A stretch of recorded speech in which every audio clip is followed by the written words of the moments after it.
Graça, paz e misericórdia da parte de nosso Senhor Jesus Cristo. Bem-vindo a você que nos acompanha para mais uma Escola Bíblica Dominical. Estaremos comentando a lição de número 13, o fechamento desse terceiro trimestre do ano de 2023, a Igreja de Cristo e o Império do Mal. A lição primeira desse trimestre foi a Igreja diante do Espírito de Babilônia. E na sequência tivemos várias lições mostrando os ataques do Espírito de Babilônia contra a Igreja de Deus.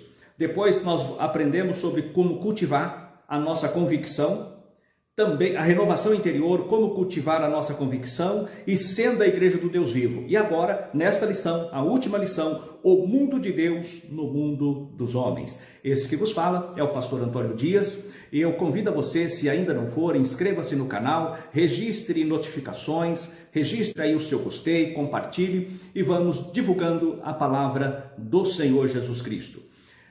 Meus queridos, amados irmãos, nesta lição, o que nós vamos abordar? O mundo de Deus no mundo dos homens.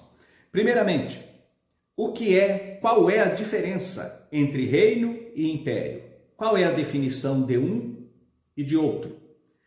Nós vamos ver também a questão de herança e legatário. O que é herança, herdeiro e legatário. Dentro desse ponto, nós vamos estar abordando assim o que nos foi trazido aqui por inspiração divina do pastor Douglas Batista. A nossa lição, ela está dividida em três pontos básicos, que vai tratar o reino de Deus no mundo, depois as bênçãos de uma vida no reino e os males de uma vida no mundo. Então nós vamos ver as diferenças e depois a aplicação desse assunto. Pois bem, para iniciar, nós precisamos entender um detalhe. O que é reino e o que é império? Qual a diferença entre reino e império? É a mesma coisa? Muitas vezes as pessoas colocam essas duas expressões como sinônimas, mas na verdade não são sinônimas, são diferenças.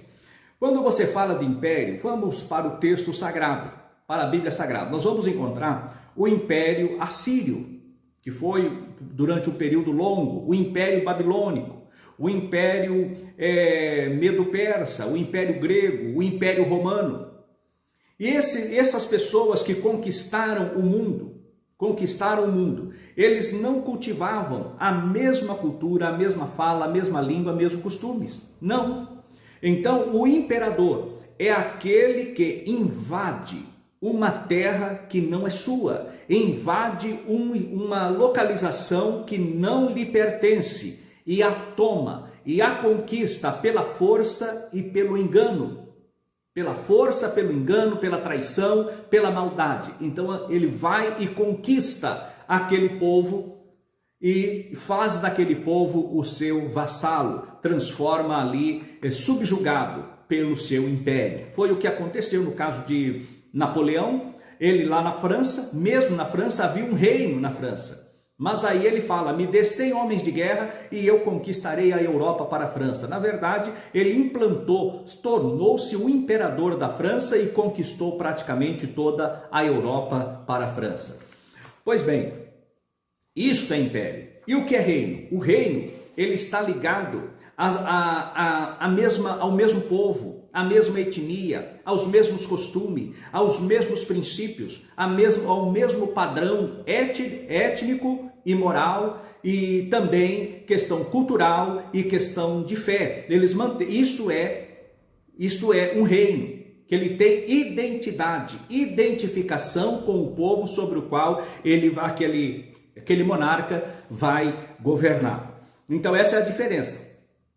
Agora, quando nós falamos na questão espiritual, o reino de Deus está entre nós. Pois bem, se nós olharmos um ponto, quem fez o homem? Nós aprendemos aqui em várias lições passadas. Deus, ele fez o homem à sua imagem, conforme a sua semelhança. E fez o homem em comunhão com Deus. Mas aí o que acontece? O que já havia acontecido na eternidade, como relatado por Isaías e também por Ezequiel, que mostra o momento da queda de Lúcifer. ele se revolta no mundo espiritual e atrai, lá em Apocalipse nós vamos aprender, de cada 3 anjos, um seguiu a Satanás. E então ele implanta o seu império do mal. O império da maldade foi criado por Satanás. E quando o Senhor Deus ele faz o homem, Satanás adentra no reino de Deus, adentra ali no jardim, no Éden de Deus, e ele, pelo engano, pela mentira, pela sagacidade, ele vai, influencia o homem, leva o homem ao pecado. E o homem peca, e logo ele é expulso do jardim do Éden. Ele sai da presença de Deus. Romanos 3:23. Porque todos pecaram e destituídos estão da glória de Deus. Agora, Satanás, ele se faz imperador da raça humana, levando a raça humana a constantemente, continuamente, progressivamente a atacar e a se rebelar contra o Deus Todo-Poderoso, o seu Criador, de quem ela deveria cultivar a imagem, semelhança, comunhão e relacionamento. Deus então destrói aquela primeira geração com o dilúvio. Deus escolhe a família de Noé, mas a família de Noé, com o tempo, também ela se desfaz com o ataque de Satanás direto ao homem. Aí nós vamos ver Babel, e ali há a confusão das línguas. E Deus escolhe o povo semita. E ali dentre os semitas, que vem de Éber, daí a expressão os hebreus, e dentre os hebreus, Deus escolhe Abrão, lá de Ur dos Caldeus, e faz promessas para Abrão. Promessas que não eram limitadas ao seu tempo e à sua pessoa, nem à sua descendência, mas era uma promessa abrangente que alcançaria todas as famílias da terra. E o interessante é que Deus não vai falar de nações, porque para Deus não importa a nacionalidade da pessoa. Nós fazemos parte de uma família. Quando Deus ele faz a promessa para Abrão, ele diz: em ti serão abençoadas todas as famílias da terra. E nós vamos ver lá em Gálatas, no capítulo 3, no versículo 8, que Paulo, ao ensinar a carta aos Gálatas, ele vai dizer o seguinte, que o proto-evangelho, ele foi pregado primeiramente por Deus a Abraão, dizendo: em ti serão benditas todas as famílias da terra. Logo, nós temos aqui que Deus ele tem o ele não é o imperador, ele é o rei. Ele tem o reino dos céus aqui, ele tem o reino dos céus.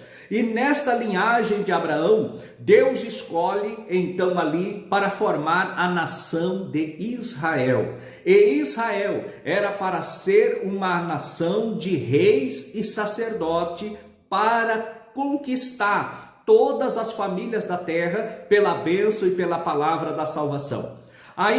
Mas Israel também falhou diante de Deus. Jesus vai dizer aqui, nós vamos ver no Novo Testamento, veio para o que era seu, João escrevendo lá no Evangelho, mas os seus não o receberam, mas a todos quantos o receberam, deu-lhes o poder de serem feitos filhos de Deus.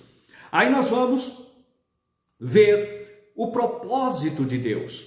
Lá quando Paulo vai escrever a Timóteo, na sua segunda carta, no capítulo 1 e no versículo 9, nós vamos ver o que Paulo ele vai dizer.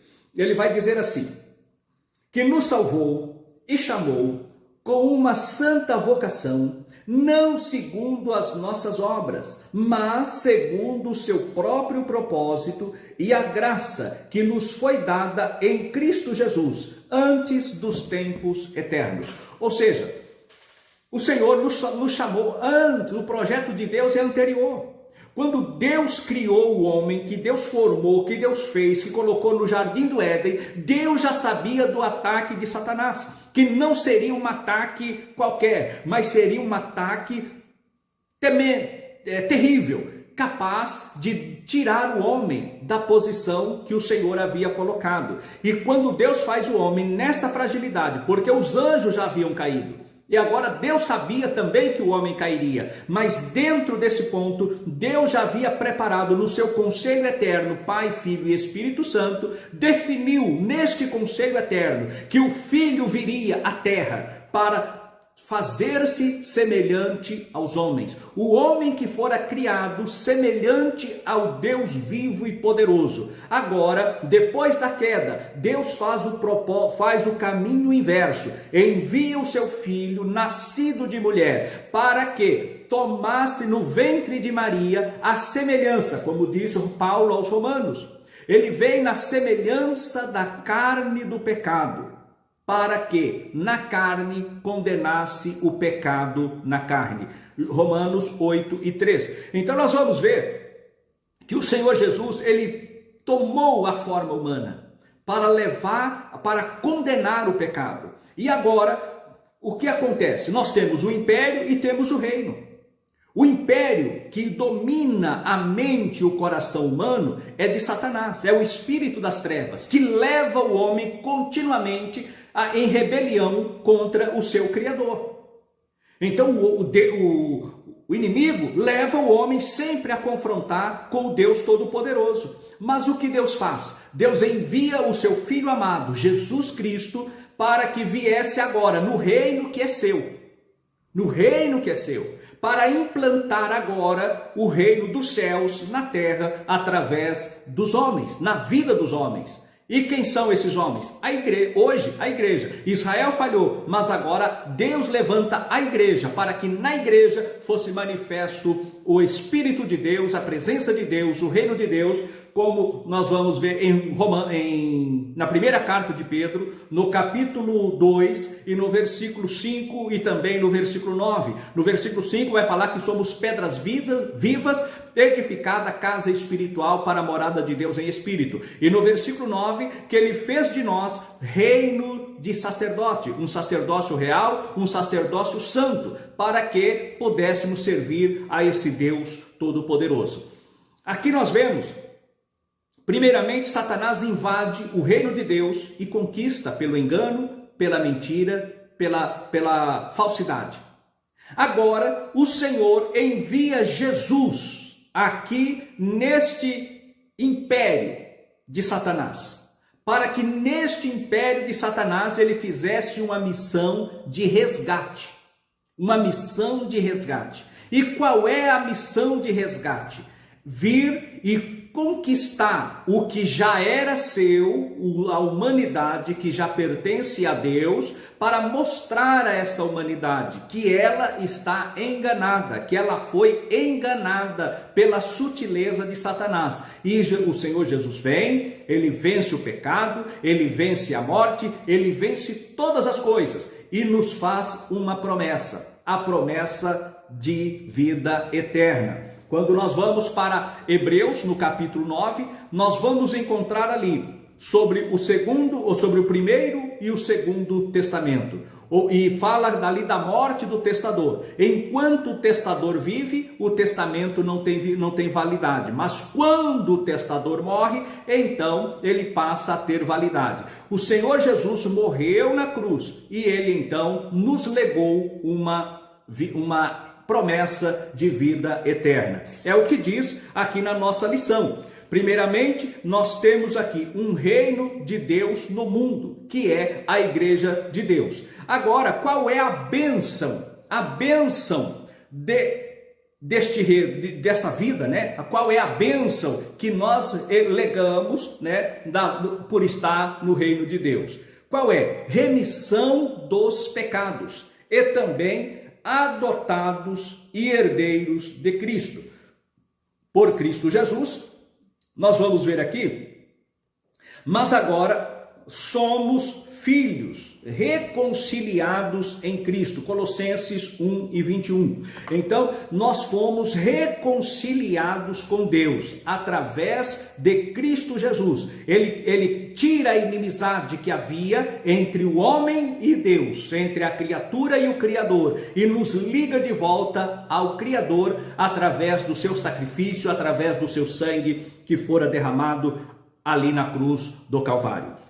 Pois bem, e agora nós somos herdeiros. O herdeiro natural de Deus é Jesus. Mas quando o Senhor Jesus, ele toma a semelhança da carne do pecado, ele nos transforma, nos eleva à posição de herdeiros com ele em Deus, o Pai.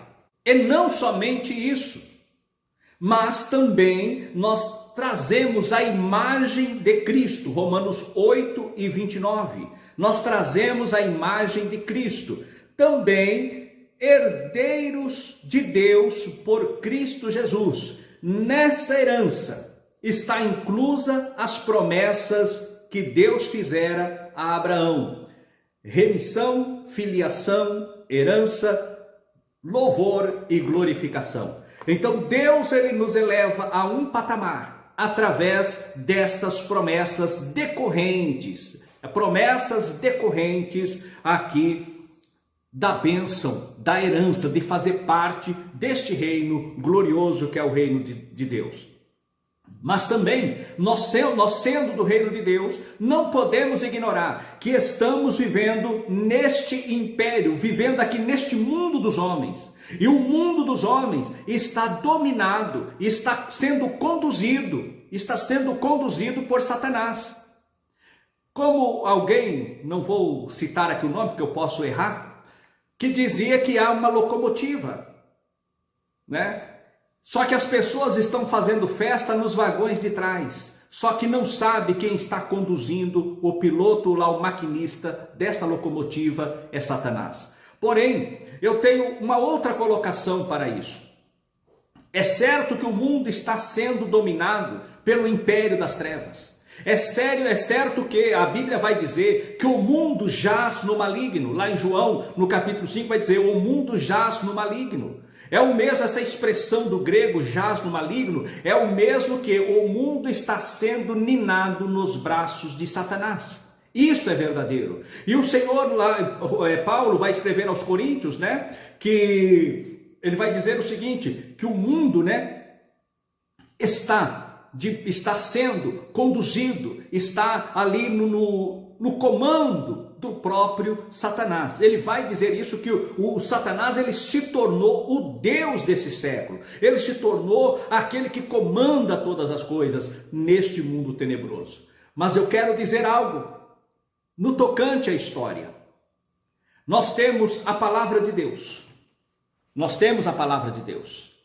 E a palavra de Deus é o trilho. A promessa é o trilho. A história do homem é a locomotiva. Então esta locomotiva da história do homem, ela caminha sobre os trilhos da profecia. E nós estamos sabendo que o trilho da profecia nos levará ao arrebatamento, nos levará a estar na presença de Deus Todo-Poderoso.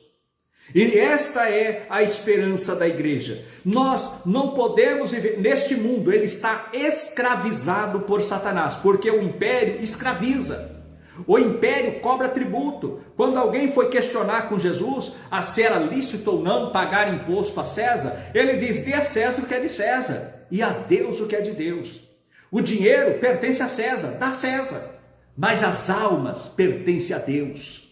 Então, ele disse àqueles religiosos: vocês não têm domínio sobre as almas, vocês não têm domínio sobre a vida espiritual do povo, as almas pertencem a Deus. Aí o Senhor vai dizer: o povo é de Deus, o dinheiro é de César, mas o povo é de Deus.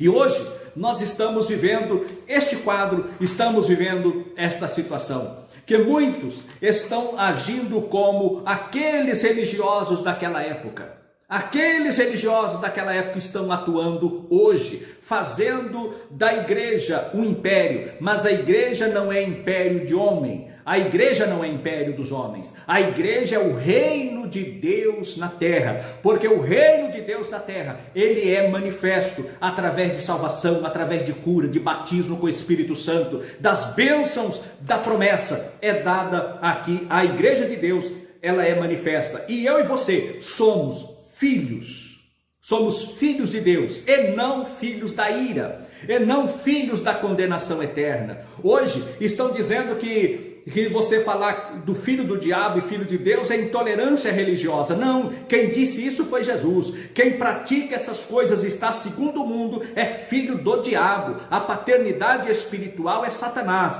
mas quem está em Cristo Jesus, a paternidade espiritual é o Senhor nosso Deus, Criador dos céus e da terra. Isso nós jamais poderemos mudar ou ser politicamente correto. Nós devemos ser corretos segundo a palavra de Deus. Politicamente correto é o mesmo que hipocrisia, segundo a palavra, segundo o próprio Cristo. Ser politicamente correto é hipocrisia. Nós temos que ser corretos, nós temos que ser verdadeiros, segundo a palavra de Deus. Porque o Evangelho de Cristo não comporta o politicamente correto.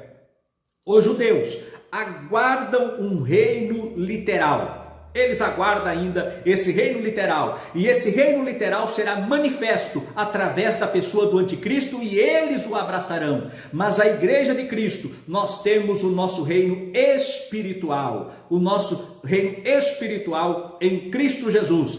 Por isso, nós vamos ler aqui essa última parte da conclusão. Isso requer arrependimento, fé no sacrifício da cruz. Os que recusam a ética e a moral do reino são condenados à morte eterna. Assim, os valores cristãos devem ser observados pela igreja, cuja missão é anunciar o reino de Deus no mundo dominado pelo império do mal. Que Deus nos guarde, que Deus nos abençoe, e até o próximo trimestre, se Deus quiser, segundo o nosso currículo da CPAD, até os confins da terra.